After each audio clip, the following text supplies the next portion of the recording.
నమస్తే, welcome to great Andhra. మనతో పాటు ఉన్నారు సీనియర్ పొలిటికల్ అనలిస్ట్ జిఆర్ మహర్షి గారు. నమస్తే సార్. నమస్తే. సార్, అసెంబ్లీలో చంద్రబాబు నాయుడు గారు మాట్లాడుతూ ఆయన జీవితంలో ఎప్పుడూ రాజకీయ కక్షలు చేయలేదు అని చెప్పి అన్నారు. కానీ సరే, ముందంతా గతహాల మనం ఎప్పుడు విషయాల్లో తీసుకోలేము. కానీ ఇప్పుడైతే ఎప్పుడైతే అధికారంలోకి వచ్చిందో కూటమి, అప్పుడు మొదటి డే 1 నుంచి కూడా వైసీపీ ఆరోపణలు ఏంటి అంటే కొన్ని చూసాం కూడా మనం. అనేక మంది చాలామంది అరెస్టులు కావడం, దాడులు జరగడం, కొందరు చనిపోవడం చూసాము. ఇంకా ఇప్పటికీ కూడా కొంతమంది నాయకులు అరెస్టులు జరుగుతున్నాయి. బేస్డ్ ఆన్ రెడ్ బుక్ అంటారు, లేకపోతే వాళ్ళు చెప్పేది న్యాయపరంగానే అంటారు, చట్టపరంగానే తీసుకుంటున్నామని.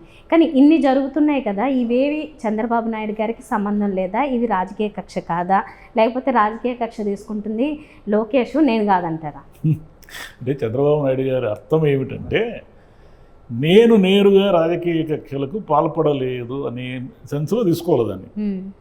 ఆయన ప్రభుత్వం చేయొచ్చు అంటే ఎలా అంటారా? దీన్ని ఎందుకు ఏ సెన్స్లో వాడారంటే, ఆయన లాస్ట్ జగన్ గారు పనిగట్టుకొని రాజకీయ కక్షతో తనని జైలుకి పంపించారు అనేది ఆయన అలిగేషన్ చంద్రబాబు నాయుడు గారు. ఆ రకంగా నేను ఎవరి మీద రాజకీయ కక్షతో పనిగట్టుకొని ఎప్పుడు నా రాజకీయ జీవితంలో అలాంటి చేయలేదు అంటారు ఆయన.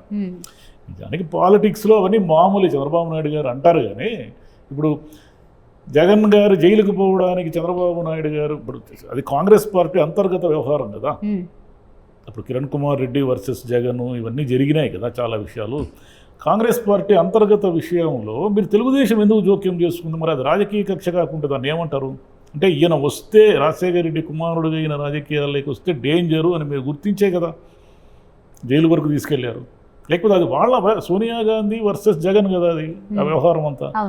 మీరెందుకు దాంట్లో ఆ కేసుల్లో మీరెందుకు కలిశారు? మీరెందుకు కిరణ్ కుమార్ రెడ్డి గారితో చేతులు కలిపారు? కిరణ్ కుమార్ రెడ్డి మీ శత్రువు కదా, కాంగ్రెస్ కదా. మరి అది రాజకీయ కక్ష కాకుండా జగన్ మీద ఇంకేమంటారు దాన్ని? ఆ కక్షకు ఫలితమే ఈయన కక్ష కట్టి జైలుకు పంపించాడు. చంద్రబాబు నాయుడు గారు అలా ఫ్లోలో మాడుతూ ఉంటారు, చాలా విషయాలు మాడుతుంటారు. నిన్న కూడా ఏదో అదేమిటి గాంజాయి వీళ్ళ మీద మామూలుగా ఉండవు చర్యలు అంటున్నారు. ఇప్పుడు వ్యవస్థీకృత నేరాలు, ఆర్గనైజ్డ్ క్రైమ్ అనేది గంజాయి కానీ ఎర్రచందనం కానీ, ఈ క్రైమ్లో ఏం జరుగుతుందంటే ఏ పార్టీ అధికారంలోకి వస్తే ఆ పార్టీ రాజకీయ నాయకుల అండదండలతో జరుగుతాయి. ఇది చంద్రబాబు గారు తెలియని విషయం ఏం కాదు కదా. ఎర్రచందనం మీద ఆయన గతంలో ఎన్కౌంటర్ కూడా చేయించాడు ఆయన హయాంలో. కానీ ఏమైనా ఆగిందా? ఎందుకు ఆగలేదు అంటే, మీ పార్టీ వాళ్ళు మీ పార్టీ అధికారంలో ఉన్నప్పుడు మీ పార్టీ వాళ్ళే ఎర్రచందనము గంజాయి చేస్తారు. అది అందరికీ తెలిసిన విషయమే. ఏ పార్టీ అధికారంలో ఉంటే ఆ పార్టీ వాళ్ళు ఈ ఆర్గనైజ్డ్ క్రైమ్ చేస్తూ ఉంటారు. రాజకీయ నాయకుల ప్రాబల్యం కానీ రాజకీయ నాయకుల ఇన్ఫ్లుయెన్స్ కానీ ఏమీ లేకుండా ఈ నేరాలు కొన్ని దశాబ్దాలుగా ఎందుకు జరుగుతున్నాయి? సింపుల్ అది. ఇప్పుడు ఎర్రచందనం అనేది, ఎర్రచందనంలో ఇన్నేళ్లుగా ఎందుకు ఎక్కడున్నారు ఆ స్మగ్లర్లు అనేవాళ్ళు? ఎక్కడి నుంచి వస్తారు వాళ్ళు? మీరు పొలిటికల్గా ఏ రకంగా కూడా ప్రెజర్ లేకుండా అధికారుల మీద చేసి అధికారులు మీరు ఈ స్మగ్లింగ్ అనేది అరికట్టకపోతే మీ ఉద్యోగాలు ఉండవని చెప్పండి. ఎందుకు ఆగిపోతాయి. కానీ అలా ఆగడం వీళ్ళకే ఇష్టం లేదు. అటవీ శాఖ అధికారులు వాళ్ళకు వచ్చే జీతం ఎంత, వాళ్ళు అనుభవిస్తున్న జీవితం ఎంత, వాళ్ళు రిటైర్ అయిన తర్వాత వాళ్ళు సంపాదిస్తున్నది ఎంత చూస్తే ఎర్రచందనం ఎక్కడ పోతా ఉందో తెలుస్తుంది వీళ్ళకి. అది అందరికీ తెలిసిన విషయమే. దాంట్లో ఏమీ మాయ లేదు, మ్యాజిక్ లేదు. కానీ చంద్రబాబు గారు అలా అంటూ ఉంటారు, జరుగుతూనే ఉంటాయి.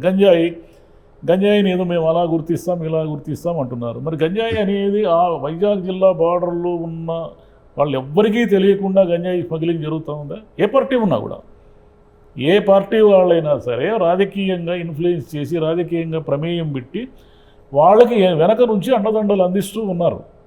అది అసలు విషయం. ఈ నేరాలు ఆగాలి అంటే ముందు పొలిటికల్ ఇన్ఫ్లుయెన్సు రాజకీయ ప్రమేయం తగ్గాలి. తగ్గితే ఆగుతాయి, కానీ తగ్గవు. ఎందుకు తగ్గవు అంటే దాంట్లో డబ్బులు వస్తాయి కాబట్టి. డబ్బులు రాజకీయం రెండు కలిసిపోయినాయి కాబట్టి డబ్బులు లేకుండా రాజకీయం చేయలేము, డబ్బులు లేకుండా ఎన్నికల్లో పోటీ చేయలేము. మరి డబ్బులు ఎక్కడి నుంచి వస్తాయి? ఏదో ఒకటి ఇలాంటివి చేస్తే వస్తాయి. చంద్రబాబు గారు నేను మాట్లాడిన విషయాల్లో ఇవే రాజకీయ కక్ష ఒకటి. ఇంకోటి పార్టీ ఆఫీసుల మీద దాడి చేయడం నేను ఎప్పుడు చూడనే లేదు అన్నారు ఆయన. ఎందుకు 84లో నాదెండ్ల భాస్కర్ రావు గారి సంక్షోభంలో ఎన్ని కాంగ్రెస్ పార్టీలు ధ్వంసం చేయలేదు ఆఫీసులు మీరు? అంటే అది ఎమోషను, అప్పుడు నేను లేనని కూడా అనొచ్చు ఆయన. అంటే ఎన్టీఆర్ గారిని దించేసిన ఎమోషన్లో జనం అట్లా చేశారు. కానీ దానికి దీనికి ముడిపెట్టకూడదని కూడా అనంతపురం కాంగ్రెస్ పార్టీ ఆఫీస్ ధ్వంసం కాలేదా 84లో? మీ తెలుగుదేశం వాళ్ళే కదా చేశారు. కాబట్టి ఏం లేదు, అప్పుడు జరిగింది కూడా వేరు. వీళ్ళేదో గంజాయి మీద ధర్నా చేస్తారంటే అక్కడ ఆఫీస్ మీదకి దాడికి పోలేదు. వీళ్ళ నాయకుడు పట్టాభి అనే ఆయన జగన్ గారిని ఇష్టం వచ్చినట్లు తిట్టడం వల్ల జరిగిన దాడి అది. వీళ్ళు గంజాయి మీద సంబంధించింది కాదు అది.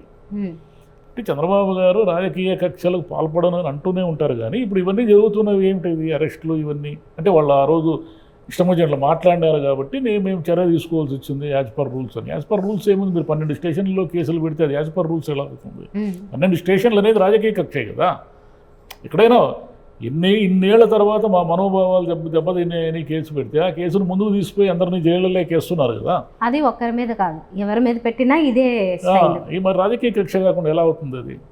మీరు శిక్షించండి, నిందితులు కానీ నేరస్తులు కానీ తప్పులు చేసిన వారిని ఎవరైనా శిక్షించండి, కానీ పొలిటికల్ యాంగిల్లో శిక్షిస్తే ఏమవుతుందంటే అది మళ్ళీ రిపీట్ అవుతుంది. ఏదో ఒక రోజు ఇంకో రూపంలో మళ్ళీ మీ మీద రిపీట్ అవుతుంది. ఆయనకి తెలియదేం కాదు, కొన్ని నేను చేయలేరు ఊరికే అంటూ ఉంటారు, నేను మామూలుగా ఉండను, ఉపేక్షించను, అది ఇది అంటూ ఉంటారు ఆయన. ఓకే, కొన్ని విషయాలు సార్ మాట్లాడుకున్నా ఉంటే ఏ గొడవ లేదు. ఇప్పుడు ఎందుకు ప్రత్యేకించి రాజకీయ కక్ష నేను ఎప్పుడు చేయలేదని చెప్పాల్సి వచ్చింది? చెప్తారు ఆయన. అంటే ఆయన ఉద్దేశం అదే, నా మీద రాజకీయ కక్షతో అంటే ఆయన రాజశేఖర రెడ్డి గారికి కూడా వైరుధ్యాలు ఉండేటివి కదా, కానీ వాళ్ళిద్దరూ ఎప్పుడు కూడా ఆ రేంజ్లోకి ఎప్పుడు పోలేదు. పార్టీ వేరు, ప్రభుత్వం వేరు, ప్రతిపక్షం వేరు, ఆ గీతను పాటించేవాడు. ఈ గీత ఎప్పుడు చెరిగిపోయిందంటే జగన్ని పనిగట్టుకొని జైలు పాలు చేయడంలో తెలుగుదేశం కూడా తన పాత్రను పోషించడం వల్ల పెరిగింది. అది కాంగ్రెస్ ఇంటర్నల్ వ్యవహారం అయితే ఇంత దూరం వచ్చిండేది కాదు. నన్ను జైలుకు పంపడంలో ఈయన పాత్ర బలంగా ఉంది అని ఆయన నమ్మడం వల్ల ఆయన అధికారంలోకి వచ్చినప్పుడు ఈయన జైలుకు పంపించాడు. జైలుకు పంపడం అనేది కేసులు ఏముంది, ఏ కేసులు అయినా పంపొచ్చు. ప్రభుత్వం పెట్టదలుచుకుంటే కేసులు ఏ కేసులో అయినా జైలుకు పంపొచ్చు. నిజానికి చంద్రబాబు నాయుడు గారి మీద పెట్టిన కేసు అది పిచ్చి కేసు, అది అందరికీ తెలుసు. ఆయన జైలుకు కక్షతోనే పంపించారనే విషయం అందరికీ తెలుసు. రేపు ఈయన కూడా పంపిస్తాడేమో తెలియదు కదా. ఈయన కూడా చాలా కేసులు అన్నీ పెట్టుకున్నాడు కదా, పెండింగ్ అని, మద్యమని, ఆ స్కామ్ అని, ఈ స్కామ్ అని. అంటే ఆయన జైలుకు పోతే రాజకీయ కక్ష కాదు, ఈయన జైలుకు పోతే రాజకీయ కక్ష. ఎట్లా అది? రెండు ఒకటే, జాగ్రత్తగా ఆలోచిస్తే రెండు ఒకటే. ఓకే, అంటే లేటెస్ట్ ఉదాహరణ అయితే పోసాని గారి, ఆయన ఈరోజు బయటకు వస్తారన్నారు కానీ రాలేదు కదా, అడ్డుపడింది, బ్రేక్ పడింది. ఏమో మళ్ళీ ఇంకో కేసు పెడతారు, ఇంకా ఆ కేసులో రిమాండ్ విధిస్తారు. మామూలుగా చట్టంలో కేసుల మీద కేసులు పెట్టుకుంటూ పోతే ఎన్నిటికని మీకు బెయిల్లు వస్తాయి, ఎన్నిటికని ముందస్తు బెయిల్లు వస్తాయి. ఏదో ఒక కేసులో మళ్ళీ రిమాండ్ విధిస్తారు. రిమాండ్ విధిస్తే 14 రోజులు 15 రోజులు మళ్ళీ రారు బయటికి. అంటే ఆయన జైల్లో ఉంచాలని డిసైడ్ అయ్యారు కాబట్టి ఎన్నాళ్ళైనా ఉంచగలుగుతారు. ప్రభుత్వం చేతిలో ఉంటుంది కదా ఏదైనా. ప్రభుత్వం అనుకుంటే ఏమైనా చేస్తుంది, అది అందరికీ తెలిసిందే. చట్టం తన పని తాను చేసుకుపోతుంది అంటారు, కానీ చట్టం తన పని తానేం చేయదు. చట్టాన్ని పని చేయనిస్తారు వీళ్ళంతా, అదే ఆమోదయోగ్యంగానో లేదా వీళ్ళకి అనుకూలంగానో.